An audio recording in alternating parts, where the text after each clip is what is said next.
নমস্কার বন্ধুরা।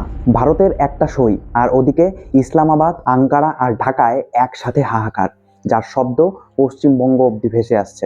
ভারতের এক চালে একসঙ্গে এই তিনটি দেশের পেটে ব্যথা, মাথা ব্যথা, এমনকি রাতের ঘুম পর্যন্ত উড়ে গেছে। আমরা সাধারণত ভাবি যে যুদ্ধ মানেই বর্ডারে গোলাগুলি, কিন্তু মোদী সরকার দেখিয়ে দিল যে কলমের এক খোঁচায় কিভাবে প্রতিপক্ষকে চেকমেট করে দিতে হয়। ইউরোপিয়ান ইউনিয়নের সাথে ভারতের এই ট্রেড ডিল বা বাণিজ্য চুক্তিটি শুধুমাত্র কোনো সাধারণ বিজনেস ডিল নয়, বরং এটাকে আপনারা জিওপলিটিক্যাল চক্র ভাবতে পারেন, যেটা একই সঙ্গে ভারতকে রক্ষা এবং আমাদের শত্রুদের ধ্বংস করবে। এই চুক্তিটির ফলে একদিকে যেমন ভারতের টেক্সটাইলস ইন্ডাস্ট্রি রকেটের গতিতে এগোবে, অন্যদিকে পাকিস্তান, বাংলাদেশ আর তুরস্কের অর্থনীতি, যারা এতদিন ভারতের বিরুদ্ধে ষড়যন্ত্র করছিল, তাদের দেশীয় শিল্পের অস্তিত্বই চরম সংকটে পড়ে যেতে চলেছে। বিশেষ করে তুরস্কের অবস্থা তো বর্তমানে এমন যে এরদোগান হয়তো এখন ভাবছেন যে কেনই যে তিনি অপারেশন সিঁদুরে পাকিস্তানের দালালি করতে গিয়েছিলেন। আজকের ভিডিওতে আমরা এই আসল খেলাটাকেই ডিকোড করব, যে কিভাবে ভারত এক ঢিলে দুটি নয় তিনটি পাখি মারল। তুরস্কের সাথে হওয়া সেই অদ্ভুত চুক্তিটি কি, যার জন্য এরদোগান এখন নিজের কপাল চাপড়াচ্ছেন। চলুন একদম সহজে বুঝে নেওয়া যাক। সবার আগে হালকা করে বুঝে নিন যে এই ডিলের ফলে আমাদের বস্ত্র শিল্পে ঠিকই বিশাল লাভ হতে চলেছে, কারণ বাংলাদেশ পাকিস্তানে বস্ত্র শিল্প ছাড়া আর কোনো শিল্প নেই। যাই হোক, এই ডিলের ফলে ভারত এবং ইউরোপিয়ান ইউনিয়ন মিলে প্রায় 2 বিলিয়ন মানুষের একটা বাজার তৈরি করেছে, যা বিশ্বের জিডিপির 1/4 ভাগকেই কভার করে। আর যদি আমাদের টেক্সটাইলস, বস্ত্র বা গার্মেন্টস সেক্টরে আসি, তাহলে এতদিন যেখানে ভারতীয় পণ্যের ওপর ইউরোপে প্রায় 12% শুল্ক বা ট্যাক্স লাগতো, সেটাই এখন এই চুক্তির ফলে একদম কমে 0% হয়ে যাবে, যার ফলে ভারতের টেক্সটাইল এক্সপোর্টস একাই এক লাফে 35 থেকে 40 বিলিয়ন ডলার বৃদ্ধি পাবে। আবার বলছি, শুধুমাত্র বস্ত্র রপ্তানি বৃদ্ধি পাবে 35 থেকে 40 বিলিয়ন ডলারের। এই নাম্বারটি কেন এত আকর্ষণীয় সেটা পরে আরো ভালোভাবে বুঝবেন। শুধু তাই নয়, বরং এর ফলে ভারতে অনেক অনেক ইনভেস্টমেন্ট আসবে, যার ফলে 60 থেকে 70 লক্ষ নতুন চাকরির সুযোগও তৈরি হবে। ইউরোপের কোম্পানিগুলো এখন চীন বা বাংলাদেশকে ছেড়ে ভারতেই তাদের ম্যানুফ্যাকচারিং হাব তৈরি করবে। কিন্তু আপনি তবুও বলতে পারেন যে ভারতের এই উত্থান মানেই যে বাকি 3 জনের পতন, সেটা কিভাবে বুঝবো? আসুন তাহলে এক এক করে দেখা যাক। প্রথমেই আসি আমাদের প্রিয় প্রতিবেশী পাকিস্তানের কথায়। আপনারা হয়তো নাও জানতে পারেন যে বাংলাদেশের মতোই কিন্তু পাকিস্তানের অর্থনীতিরও একমাত্র অক্সিজেন হলো তাদের টেক্সটাইলস ইন্ডাস্ট্রি। হ্যাঁ, বড় ভাই আর ছোট ভাইয়ের সংসার মূলত এই কাপড় বেচেই চলে। 2024 সালে ইউরোপে পাকিস্তানের মোট এক্সপোর্ট ছিল 9 বিলিয়ন ডলারের, যার মধ্যে 6.5 বিলিয়ন ডলারই ছিল টেক্সটাইলস এক্সপোর্টস। বুঝতে পারছেন তো?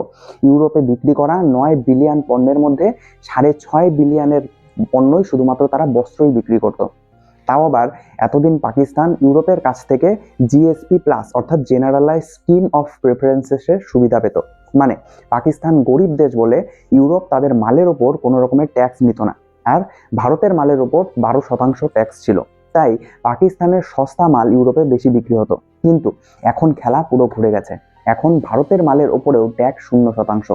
আবার কোয়ালিটি কটন প্রোডাকশনেও ভারত পাকিস্তানের চেয়ে কয়েক আলোকবর্ষ এগিয়ে।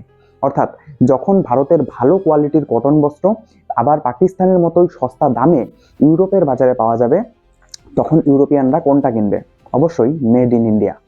এখন তাহলে ভাবুন, যেখানে পাকিস্তানের মোট এক্সপোর্টের প্রায় 1/3 হলো টেক্সটাইলস, সেখানেই এই এক চালে পাকিস্তানের সেই 1/3 এখন ধুয়ে মুছে সাফ হওয়ার পথে। এর ফলে তারা এখন সাবসিডি চাইবে, কান্নাকাটি করবে, কিন্তু মার্কেট একবার হাতছাড়া হলে আর যে কিছু করার থাকে না, সেটা সকলেরই জানা। এবার আসি সবচেয়ে ইন্টারেস্টিং পার্টে, তুরস্ক বা টার্কি।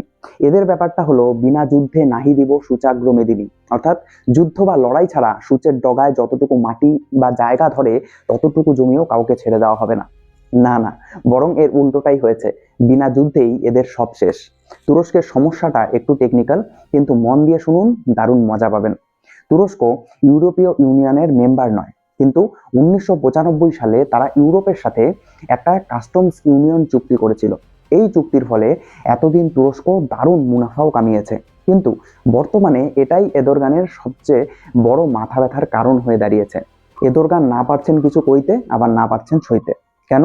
কারণ ওই চুক্তিতে লেখা আছে যে ইউরোপ যদি ভবিষ্যতে কোনো তৃতীয় দেশের সঙ্গে, যেমন এখন ভারতের সাথে ট্রেড ডিল করে এবং শুল্ককে কমিয়ে দেয়, তাহলে তুরস্ককেও বাধ্য হয়ে সেই তৃতীয় দেশের এখানে ভারতের পণ্যের ওপর শুল্ককে কমাতে হবে।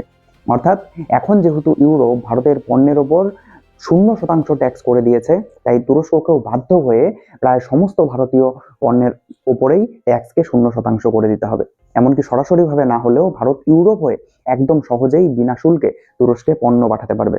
আচ্ছা, সে না হয় হলো, কিন্তু ভারত কি তুরস্ককে একই সুবিধা দিয়েছে? একদমই না। ভারত চুক্তি করেছে ইউরোপের সাথে, তুরস্কের সাথে নয়। এবং ভারত একদম প্ল্যান মাফিক তুরস্ককে এই ডিল থেকে বাদ রেখেছে।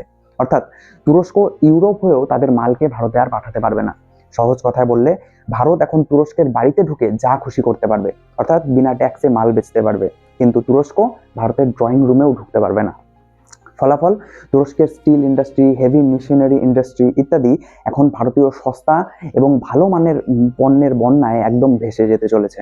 তাই এরদোগান এখন নিশ্চয়ই ভাবছেন যে অপারেশন সিঁদুরে পাকিস্তানের হয়ে ভারতের বিরুদ্ধে কথা না বললে হয়তো ভারত এখন তাদেরকে অনেকটাই ছাড় দিত, কিন্তু এখন একদমই নো মার্সি। এরপর আসি আমাদের আরেক প্রতিবেশী দেশ বাংলাদেশের কথায়। শেখ হাসিনার আমলে বাংলাদেশ পার ক্যাপিটা ইনকামে ভারতকেও টক্কর দিচ্ছিল, যার মূল কারণই ছিল তাদের গার্মেন্টস সেক্টর। কিন্তু ইউনূস সরকারে এসে একের পর এক ভারত বিরোধী কর্মকাণ্ড করার পর কি হলো?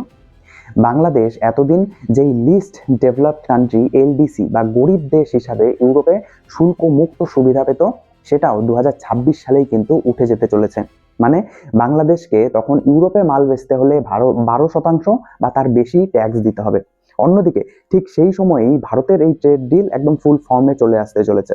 মানে বাংলাদেশের পণ্যের দাম একদিকে বাড়বে ট্যাক্সের জন্য, আর অন্যদিকে ভারতের পণ্যের দাম কমবে জিরো ডিউটির জন্য। কারো কারো মনে হয়তো থাকবে যে মাত্র 5-6 মাস আগেই এই ইউনূসই বলেছিলেন যে আমেরিকা ভারতের ওপর বেশি ট্যাক্স বসিয়েছে, সেই তুলনায় বাংলাদেশের ওপর কম ট্যাক্স লাগানো হয়েছে, তাই কোম্পানিগুলো ভারতের থেকে বাংলাদেশে চলে আসুক।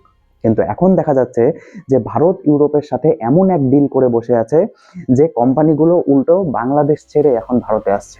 বাংলাদেশে এখন রাজনৈতিক অস্থিরতা, বিদ্যুতের অভাব, আর তার উপর এই ট্রেড ডিল, বাংলাদেশের টেক্সটাইল সেক্টর যেটা তাদের অর্থনীতির মেরুদণ্ড, সেটা ভাঙার উপক্রম হয়েছে।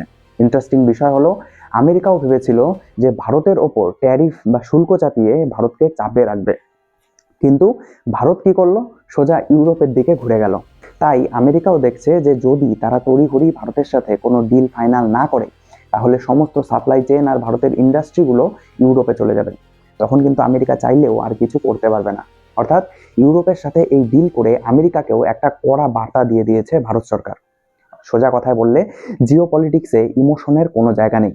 ভারত নেইবারহুড ফার্স্ট নীতিতে বিশ্বাসী হলেও কেউ যদি পাকিস্তান বা চীনের দালালি করে ভারতের ক্ষতি করতে চায়, তবে ভারত যে একদমই চুপ করে বসে থাকবে না, এই ট্রেড ডিল তারই প্রমাণ।